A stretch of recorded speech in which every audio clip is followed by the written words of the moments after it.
So today I'm here with Khary.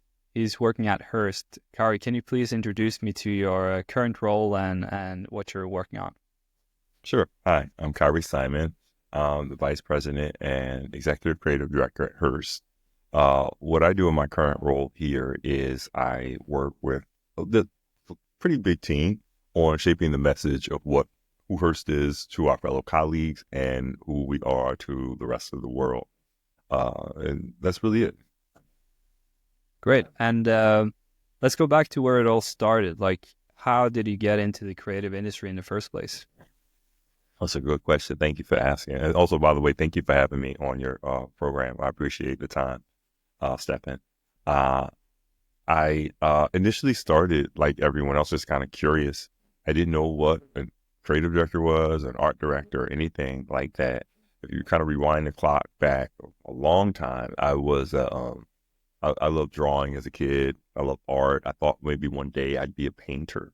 And then I realized pretty early on that I was probably better at researching other artists and mimicking other artists or getting there kind of, or combining ideas from an artist and then putting that together. But then that was a lot more, I think, my way I thought, and it made more sense the more and more I went through it. So then I went to school to study like the basics of just fine art and also painting a little bit myself.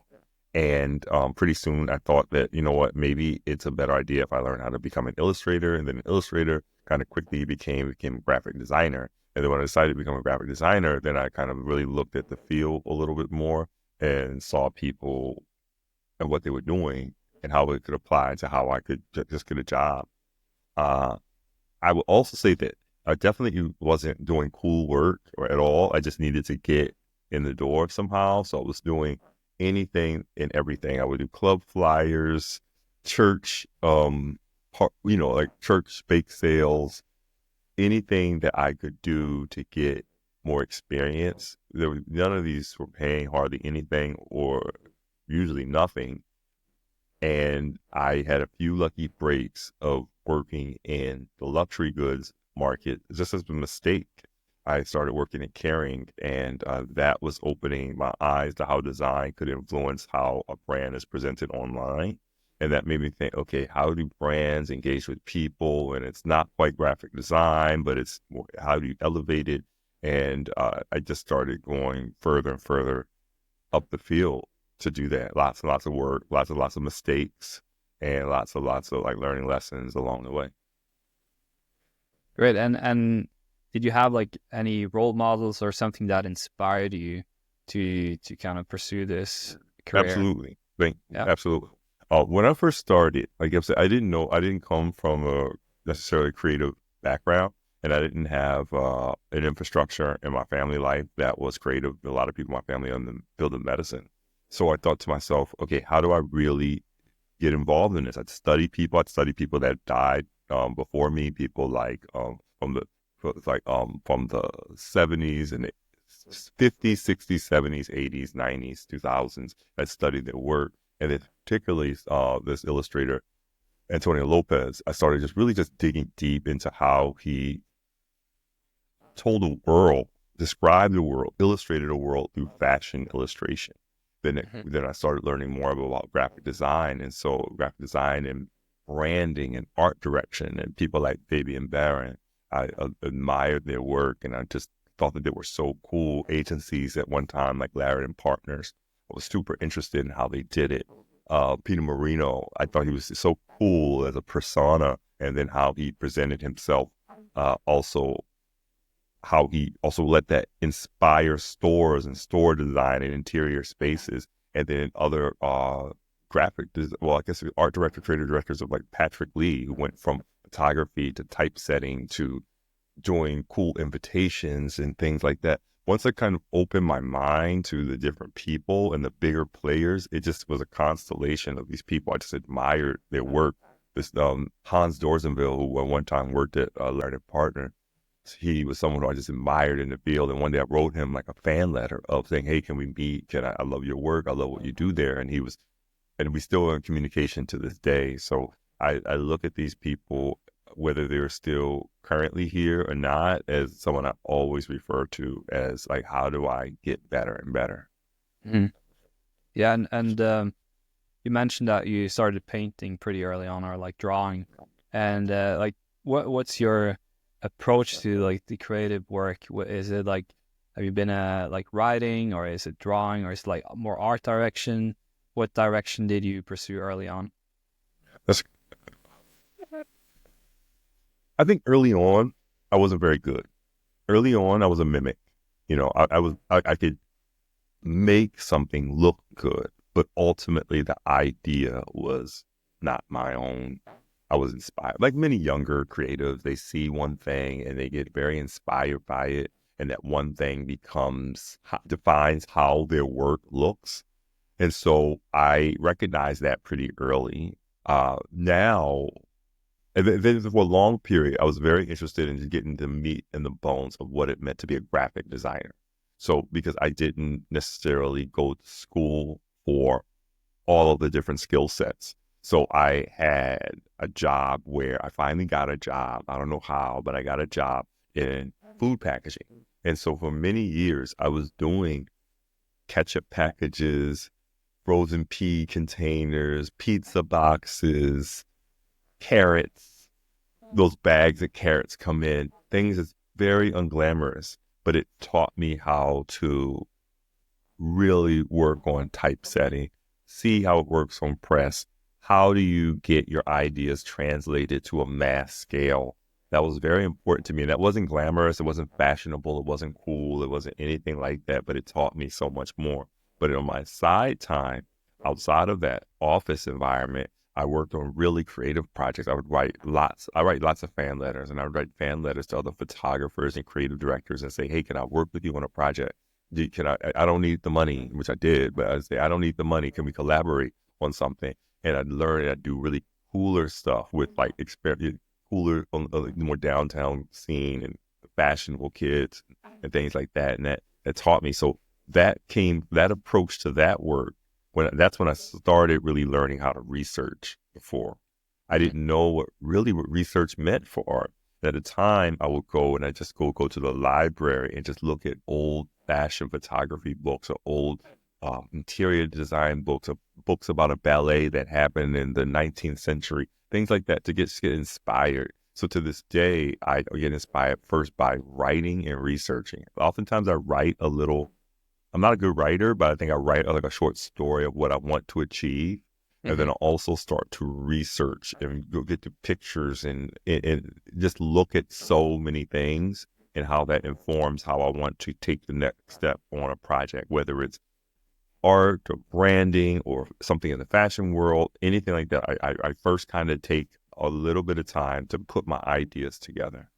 Yeah, yeah, and and it's also, what kind of qualities do you think you have that have led you to the point you're now? Like, what have made you stand out and kind of get to the current Well, position you've done well?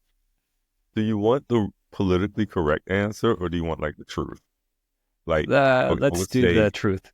okay, the truth is that I think I'm patient. Yeah. I think the politically correct answer is I just believed in myself and things just happen, which is maybe the truth. That's totally true. Hmm. But I think also if you work in the commercial art corporate sector, and honestly, that could be with major fashion brands, that could be with major art institutions. It really is the structure of the place that you want to work.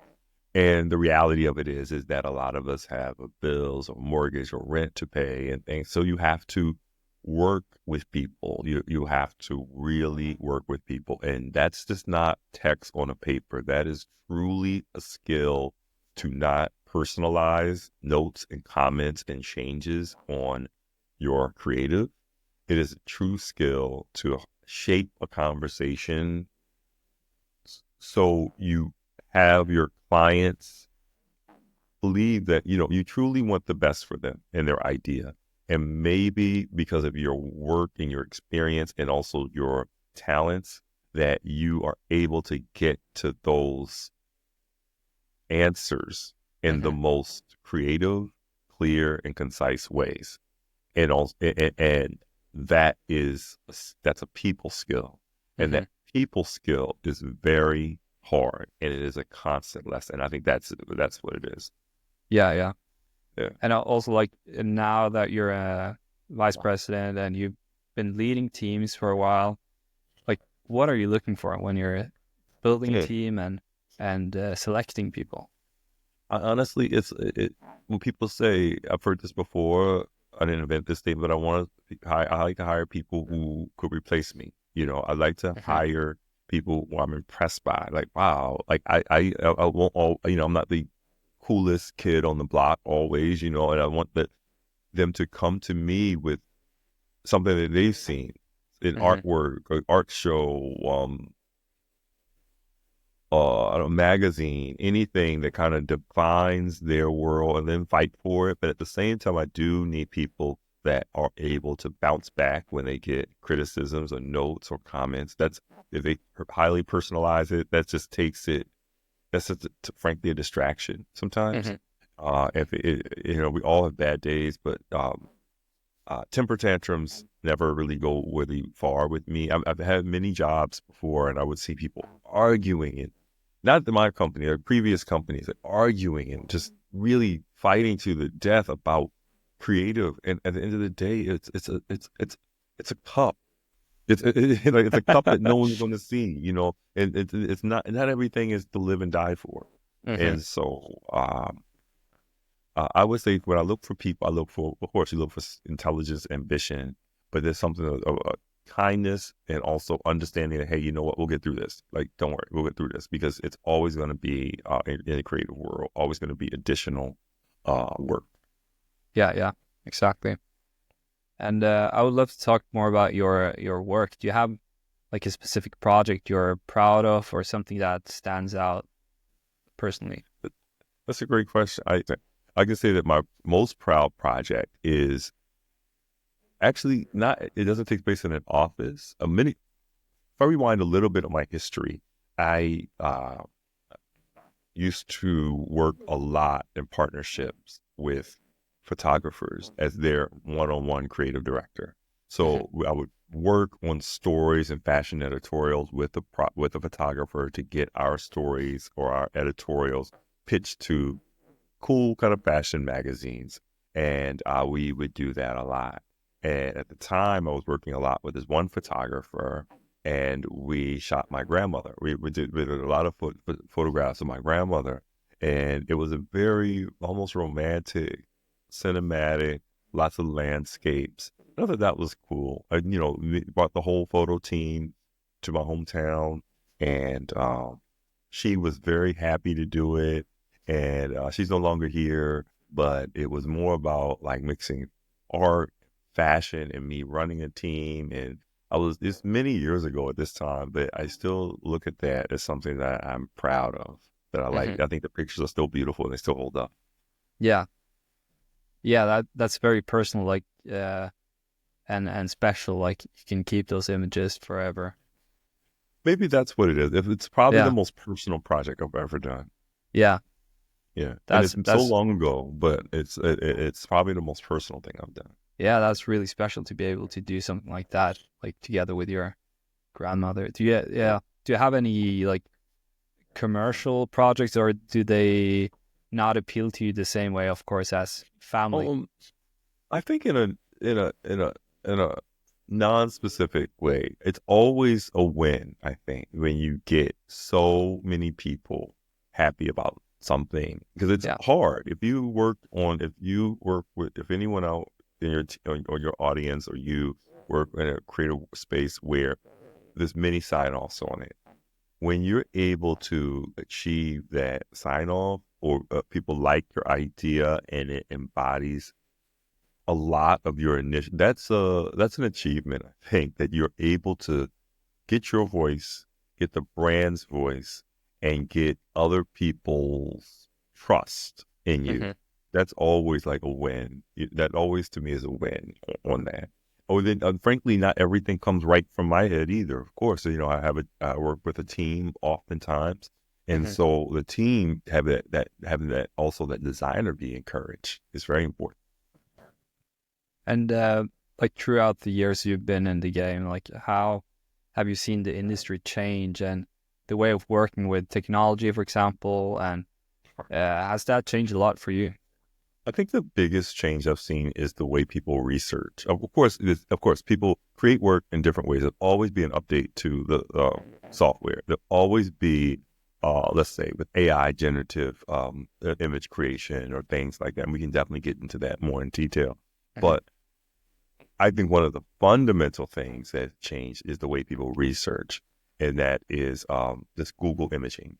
Yeah. And it's convenient. We all do it. So if I say to you, you and I talking, and you say, "Hey, Khary, I have an idea for a lamp right there, and I want the lamp to be. I'm going to do an ad campaign with a lamp, and I wanted to remind us of the mid-century in the U.S. and this idea and this idea, and then have a little bit of a Swedish hint on it, whatever." Hmm. And first thing people used to look at, like go to the library, look at books, look at things, look at tear sheets from literally the magazines that happened then. Not only to see the pictures, but what was the copy, what were the headline, what was going on in the world, and then what, or maybe this other elements have nothing to do with it. But then now we have the convenience of everything at our fingertips, which is fantastic. You can look at every single thing, almost, not everything is on the internet, but like most. And then, but at the same time, you are only researching things that have been coded to a certain way or assigned that, so you don't know what you're missing. Hmm. And so and then maybe even you're not going past a certain point on the online. So I think that there's a sameness of the world where, because we are in many good ways a lot more connected, but in other ways we're also sharing and recycling our ideas at a Hmm. much faster, more integrated pace. Yeah. And so that's really what I think is the biggest change. Of course, we've gotten all more savvy with how we market ourselves, how brands are able to put themselves out there. They, Hmm. the need of a brick and mortar store has totally changed. The level of the need, it depends if you want to do one or not, but the level of the need has changed. It's also the level of need of even having your own website has changed. It's really like, do you just need an Instagram page and then a Meta shop? That has nothing to do with an actual even website anymore. So Hmm. how we position our brand and the ease to market has definitely changed. And so that leads to a lot more nimbleness to switch up, to Hmm. chase a new trend, to experiment, maybe.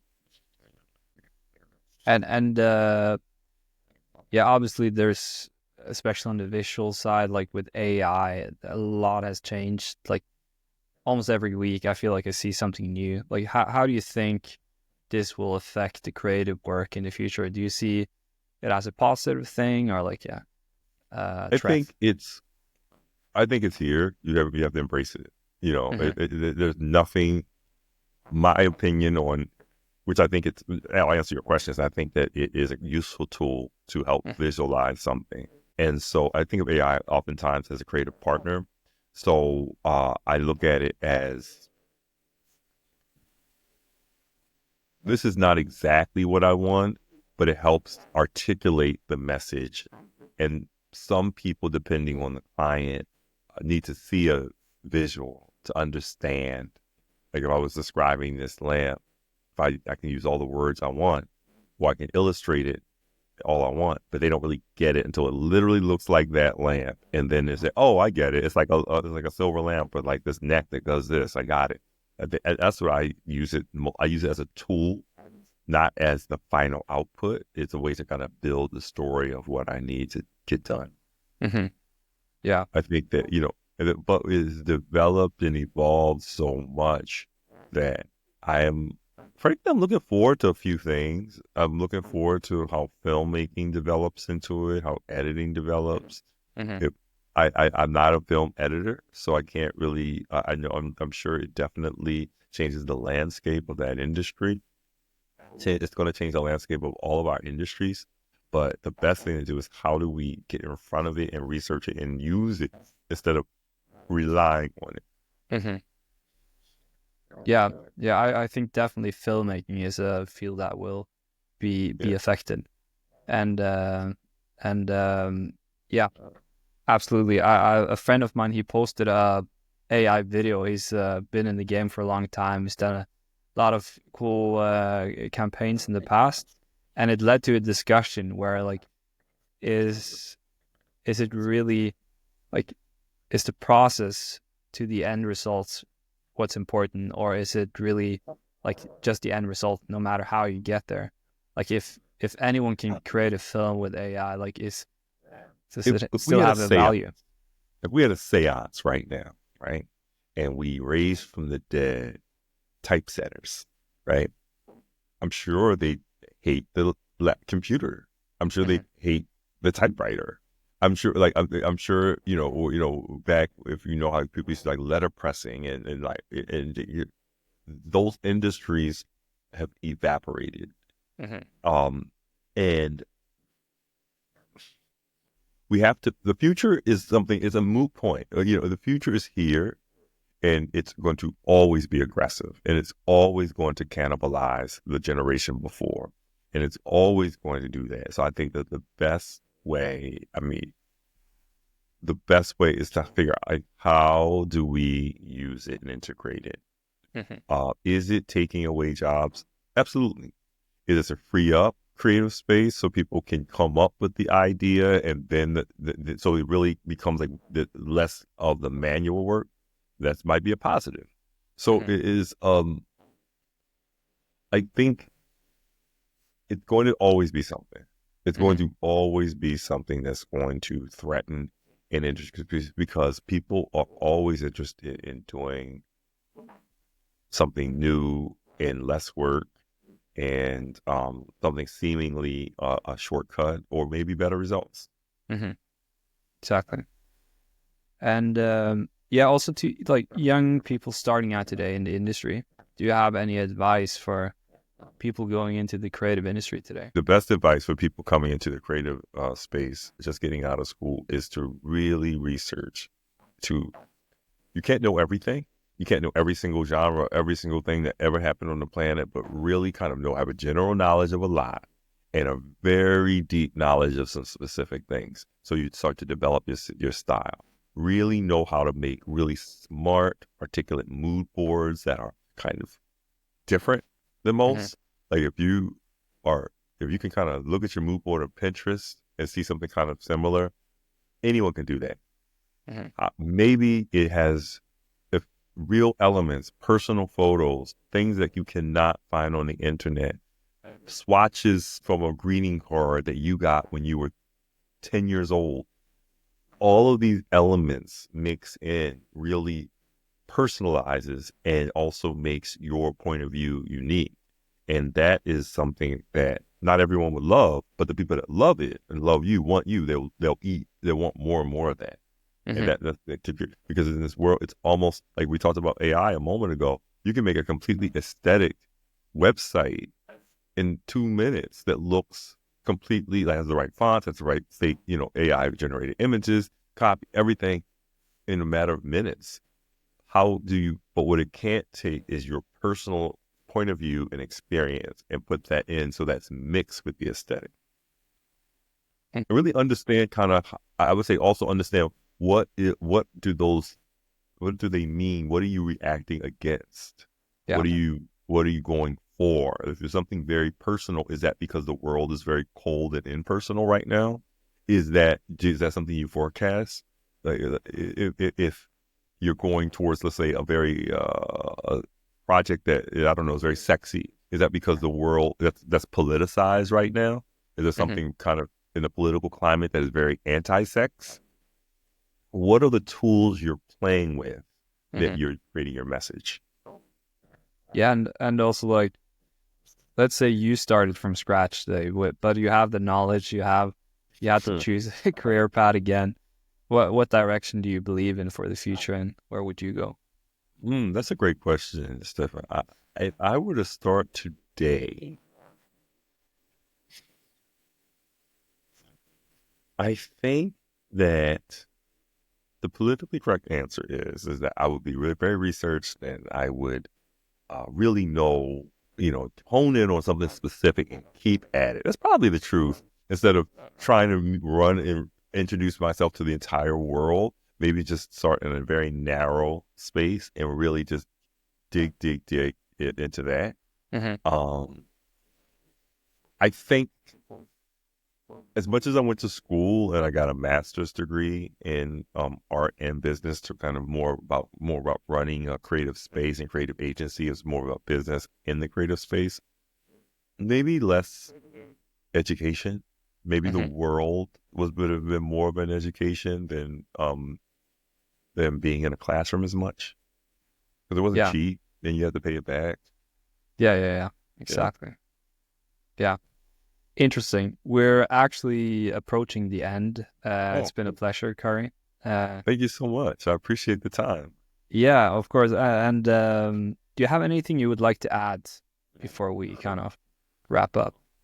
Mm, No, I think that, I'm just really excited when I see, I like right now, like a lot of, on social media, there's a lot of discourse on design. I think that's really healthy and smart and funny, where if a brand does a new logo or a new ad campaign, that everyone thinks it's great or terrible. And there's just comments and arguments, like I think from Jaguar Mm-hmm. to logos like Kia. There's this great sense of a two-way conversation that Mm-hmm. has never been there as much. And I think that's really, I think we're in a really fun time where people can talk shit about brands and brands can listen or not.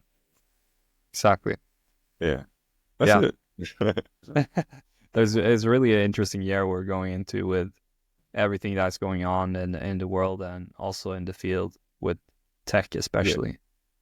everything is always changing, Yeah. always, always, always. So you have to always think about, how does this, am I doing this lime green because it was a brat Charlie XCX summer, or am I not doing anything close to that because we're past that moment? Or am I looking at, am I pulling this font because I want people to think this is luxury, or I want people to not be afraid of the price point? You have to always think about, what tools are you using, from font, color, images, layout. Do you want to fool people? Do you want to encourage them? Do you want them to be jealous of it? Do you want them to think that they are making it in the world? Whatever you want, what are you trying to articulate? What is that articulation fighting against, or what direction is that articulation in the culture? And not just in your mind, what's Mm-hmm. happening in the culture. And then also, kind of, you have to almost put your goggles on for the future, because a lot of the projects we do don't come out for months later. Exactly. Exactly. Yeah. Khary, it's been a pleasure to talk to you and Thank you so thank you much. I for sharing. appreciate the time.